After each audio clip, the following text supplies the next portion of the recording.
Mi madre me miró directamente a los ojos en el momento en que llamé desde el trabajo y dijo, no soy tu niñera.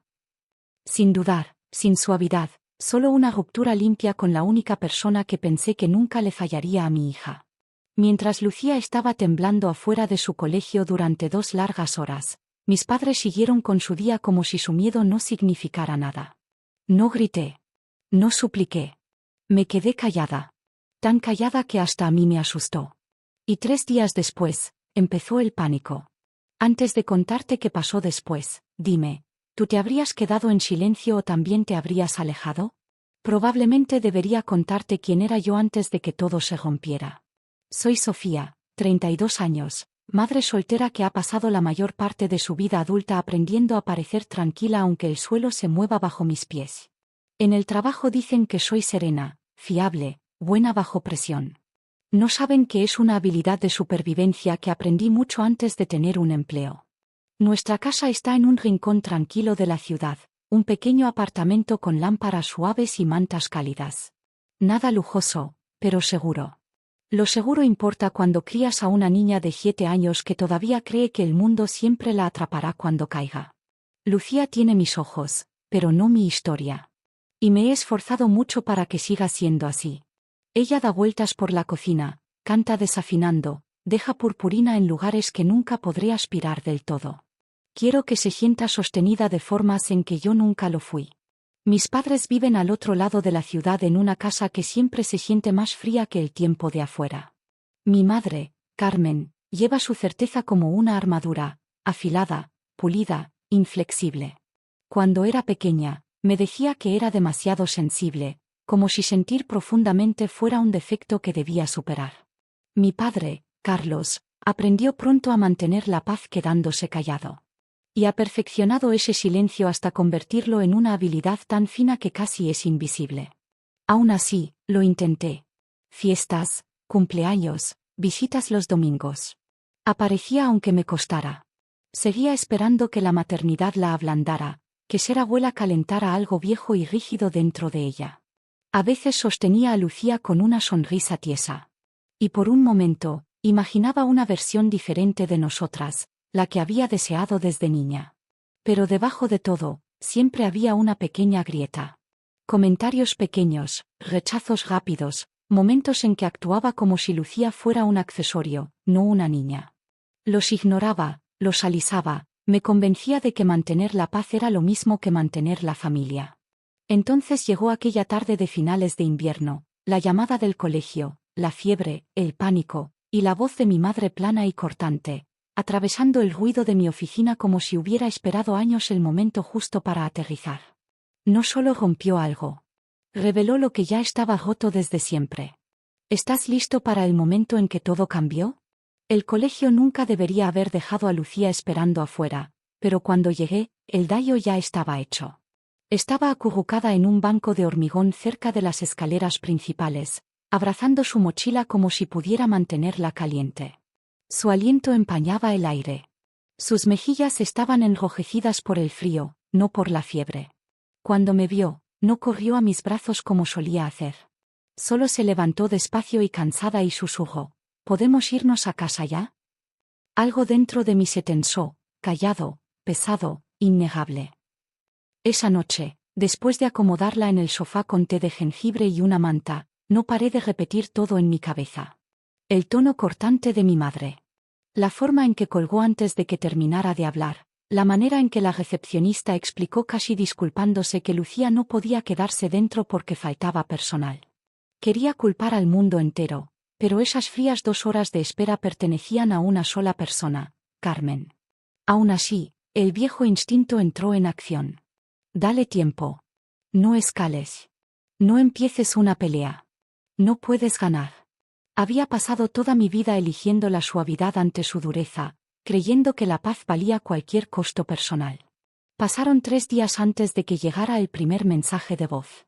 Luego otro, y otro. Primero la voz de mi tía, tu madre dice que necesita tu ayuda. ¿Qué pasa? Luego su amiga Carol, la Carol de mi madre, no la mía, sonando inquieta. Ha estado intentando contactarte. ¿Pasó algo? Luego mi padre, cansado y tenso, tu madre está molesta. ¿Puedes llamarla, por favor? Ninguno mencionó a Lucía. Ni uno. Para entonces, yo ya había caído en una quietud familiar, extrañamente estable. No los ignoraba para castigar a nadie. Simplemente no tenía nada más que dar. Pero el punto de inflexión no vino de los mensajes. Vino más tarde esa semana cuando Lucía y yo estábamos en el gran supermercado cerca del barrio de mis padres. Rara vez compraba allí, demasiados recuerdos, pero Lucía necesitaba glaseado para un proyecto del colegio. Y estaba de camino a casa de Carol para un día de repostería que había estado emocionada toda la semana. Estábamos a mitad del pasillo de repostería cuando oí su voz. Sofía. No suave, no cálida, solo sorprendida. Lucía se giró primero. Ofreció una pequeña sonrisa educada, nada como la alegría burbujeante que solía mostrar a su abuela. Carmen se agachó, brazos abiertos, pero Lucía no se movió. Miró la caja de glaseado en su mano y me preguntó si podía coger la que tenía chispitas en vez. Mi madre se enderezó despacio, su expresión rompiéndose por primera vez en años. ¿Por qué estás aquí?, preguntó. Vamos a un día de repostería, dije. En casa de Carol. La forma en que su rostro se congeló me lo dijo todo. Por fin lo sintió, la ausencia, la distancia, las consecuencias. Y por primera vez en mi vida adulta, no corría llenar el silencio. Carmen me miró parpadeando como si la frase estuviera escrita en un idioma que nunca había aprendido. ¿Casa de Carol? ¿Por qué irías allí? Su voz se agudizó, el mismo filo que había usado conmigo toda mi infancia. Un filo para corregir, para menospreciar, para volver a ponerme en mi sitio. Pero no respondí. No le debía la suavidad que nunca me había dado a mí. Forzó una sonrisa, demasiado brillante, demasiado tensa. Bueno, podría ir con vosotras. Hace tiempo que no veo a Lucía. Antes, podría haber dudado, considerado, intentado suavizar las cosas, pero esa versión de mí se había disuelto en un banco frío afuera del colegio de Lucía. No, dije simplemente. No estás invitada. El color abandonó su rostro. Vi cómo la conmoción la golpeaba, un impacto silencioso, casi físico. Dio un paso más cerca, su perfume demasiado familiar, demasiado pesado. Sofía, esto es ridículo. Sigues enfadada por lo del colegio. Sabes que estaba ocupada. Sabes que a veces exageras. ¿Por qué alargar esto? Ocupada. Exageras. Alargar esto. El mismo guión que había usado desde que era lo bastante mayor para llorar. Me agaché junto a Lucía, que comparaba dos botes de chispitas como si el mundo no se estuviera rompiendo detrás de nosotras. ¿Estás lista?, pregunté. Asintió, puso el bote en el carrito y deslizó su mano en la mía. Pasamos junto a Carmen sin decir otra palabra. Esa noche, 4 mensajes de voz esperaban en mi teléfono. Uno enfadado, uno confuso, uno llorando, uno suplicando por Lucía. No los escuché 2 veces. No respondí. Y ese silencio, la misma arma que ella siempre había usado contra mí, de repente me pertenecía. Pasaron los días. Mi padre escribió como siempre, no para asumir responsabilidad, no para preguntar qué había pasado, sino para empujarme de nuevo a mi rol de amortiguadora emocional de la familia. Ya has dejado claro tu punto. Tu madre está destrozada. ¿Qué quieres de ella? Pero no lo entendía. Esto no era un punto. Era una línea. Luego llegó el sobre. Grueso, color crema, demasiado formal para algo bueno. Casi lo tiré, pero la curiosidad me detuvo. Dentro había una notificación directa. Mis padres habían actualizado su testamento. Ya no era yo la ejecutora. Rachel, mi prima que una vez llamó a Lucía dramática por llorar en su propia fiesta de cumpleaños, ahora estaba a cargo. Era para hacerme daño. En cambio, lo aclaró todo. Dejé la carta en la encimera. Sin enfado, sin lágrimas, solo una certeza callada y sólida instalándose en mis huesos. Ellos querían distancia, así que se la di. Pero incluso al retroceder, sabía que algo mayor venía, algún cambio que podía sentir pero no ver aún, como el aire que se tensa antes de una tormenta. Y las tormentas siempre exigen un ajuste de cuentas. A finales de febrero, me había acostumbrado al silencio. No el silencio de paz, El que se instala después de una tormenta larga pero aún huele a lluvia. Mi teléfono apenas vibraba ya. Cuando lo hacía, era un mensaje breve de mi padre, un mensaje de voz cargado de culpa de mi madre, o un recordatorio seco de Rachel sobre alguna actualización familiar que no había reconocido. Había dejado de contestar. Había dejado de explicar. Había dejado de intentar arreglar lo que ninguno quería afrontar. Y en la quietud, Lucía también cambió. Ya no preguntaba cuándo veríamos a la abuela ni por qué ya no íbamos los domingos. Solo se movía por nuestro pequeño apartamento con una confianza más suave y estable, como si hubiera aprendido a su manera callada que la seguridad no es un lugar, sino una persona. Entonces, una amarga noche de jueves, la tormenta finalmente estalló. Era justo antes de la medianoche cuando mi teléfono se iluminó. No reconocí la sensación en mi pecho al ver el nombre. No era miedo. No era preocupación. Era algo más cercano a la resignación y al agotado reconocimiento de que lo que viniera después llevaba años gestándose. Lo dejé sonar. Una llamada, luego otra. Cuando finalmente miré, había 3 llamadas perdidas de mi padre. Luego un mensaje: se ha ido la luz. Tu madre se resbaló en el porche. No puedo sacar el coche. ¿Puedes venir a ayudar? Por un momento, imaginé la escena. La empinada entrada que siempre se negaba a dejar que nadie limpiara de nieve. El camino helado que insistía en que podía manejar sola.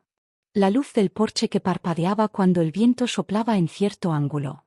Y ella, Carmen, enfadada, fría, atónita de que el mundo no se inclinara a su voluntad. La parte de mí que había pasado la infancia intentando complacerla se estremeció. Reflejo, no deseo.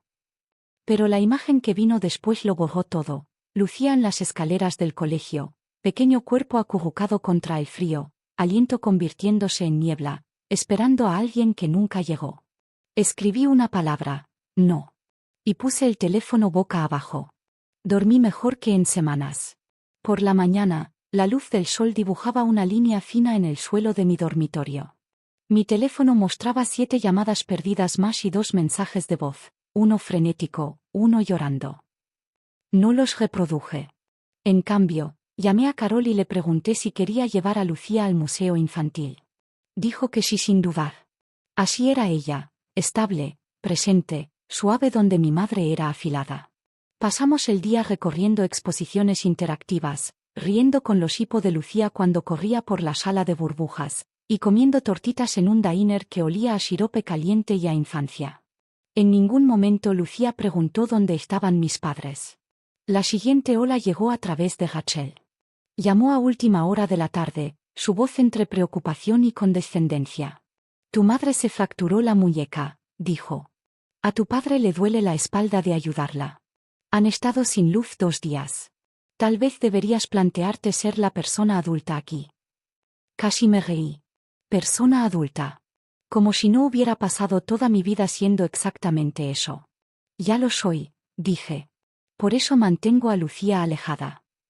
Balbuceó, desconcertada. ¿No querrás decir? Sí. Colgué antes de que terminara. Al día siguiente, llegó un correo. Largo, divagante, lleno de frases que casi parecían disculpas pero nunca llegaban a serlo. Del tipo que mi madre siempre redactaba cuando necesitaba algo, no cuando entendía algo. Siento que las cosas se descontrolaran. Os echo de menos a las 2. La familia debería permanecer unida. No sé cómo acabamos aquí. Cada línea esquivaba el verdadero problema. Ni una vez mencionó a Lucía afuera del colegio. Ni una vez admitió lo que había hecho. Lo cerré y seguí con mi día. A principios de marzo, la temperatura bajó aún más. Las carreteras brillaban con una fina capa de hielo que parecía tener a toda la ciudad por el cuello. Arropé a Lucía con su abrigo y bufanda más cálidos, y condujimos hasta una feria de manualidades en un pueblo pequeño a 1 hora de distancia. Quería comprar cordel brillante para pulseras de la amistad. Me cogió la mano todo el tiempo. En el camino de vuelta, Carol vio un coche en el arcén, un SUV negro con las luces de emergencia parpadeando en la gris tarde. Dijo mi nombre suavemente. Reduje la velocidad lo justo para ver a través de las ventanas empañadas por la escarcha. Eran mis padres. Mi padre encorvado sobre el volante. Mi madre reclinada, la muñeca vendada, el rostro pálido. Parecían pequeños de una forma que nunca había visto, como si el mundo finalmente les hubiera dado un espejo en lugar de un micrófono. Por un momento, dudé si parar, no porque me sintiera obligada, sino porque la niña que solía ser aún vivía en algún lugar de mis huesos. Luego Lucía miró desde el asiento trasero, tarareando una melodía mientras trenzaba su cordel brillante. Pisé el acelerador. Cuando llegamos a casa, preparé la cena mientras Lucía le enseñaba a Carol sus manualidades.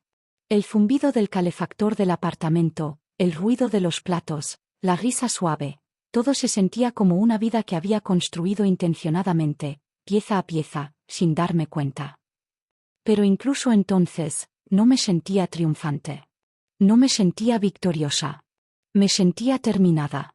Esa noche, al arropar a Lucía en la cama, me mostró un dibujo. Una cajita rosa pequeña.